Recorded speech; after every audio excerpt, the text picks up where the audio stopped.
লক্ষ্মীপুরে মাল্টার বাগান করে দৃষ্টান্ত স্থাপন করেছেন উদ্যোক্তা মাকসুদ আলম। চলতি মৌসুমে ৭ লাখ টাকারও বেশি মাল্টা বিক্রির আশা করছেন তিনি। তার সফলতা দেখে এই ফল চাষে আগ্রহী হয়ে উঠেছেন অনেকে। সাইদুল ইসলাম পাবেলের তথ্য চিত্রে ডেস্ক রিপোর্ট। পাহাড়ি অঞ্চলের গণ্ডি পেরিয়ে সমতলেও এখন মাল্টা উৎপাদন করছেন অনেকে। এরই ধারাবাহিকতায় লক্ষ্মীপুর সদর উপজেলার টুমচর ইউনিয়নে প্রায় ২ একর জমির ওপর বাগান গড়ে তুলেছেন উদ্যোক্তা মাকসুদ আলম। তিনি জানান ২০২৪ সালে বাণিজ্যিকভাবে রোপণ করা হয় বাড়ি মাল্টা ১ ও ভিয়েতনামি জাতের প্রায় ৮০০টি চারা। এসব গাছেই এখন থোকায় থোকায় শোভা পাচ্ছে মাল্টা।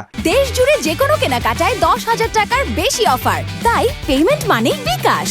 এবছরই ৭ লাখ টাকার মাল্টা বিক্রির আশা মাকসুদ আলমের। ২ একরের মতো এই গাছ ফলাইছি।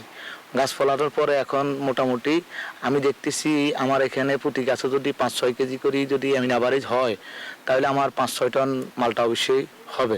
মাল্টার বাগান করে তিনি শুধু নিজে স্বাবলম্বী হননি, কর্মসংস্থানও করেছেন অনেকের। বাগান হওয়াতে আমাদের এলাকায় অনেক সুযোগ সুবিধা, অনেক লোকে কাম কাজ করে, কাজ করতেছি, কর্ম করতেছি, গাছের তত্ত্বাবধান করতেছি, করি ১৫,০০০ টাকা মাসে বেতন পাই। এটা দিয়ে আমার সংসার সুন্দর চলতেছে। মাল্টা চাষে আগ্রহীদের প্রশিক্ষণ সহ সব ধরনের কারিগরি সহায়তার আশ্বাস দিয়েছেন কৃষি কর্মকর্তারা।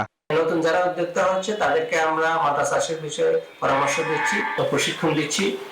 আমরা আশা করতেছি আমাদের লক্ষ্মীপুর জেলা আগামী দিনে মাল্টা চাষের আবাদ বাড়বে এবং কৃষক লাভবান হবে। লক্ষ্মীপুরের আবহাওয়া ও মাটি মাল্টা চাষের উপযুক্ত বলে মনে করেন সংশ্লিষ্টরা।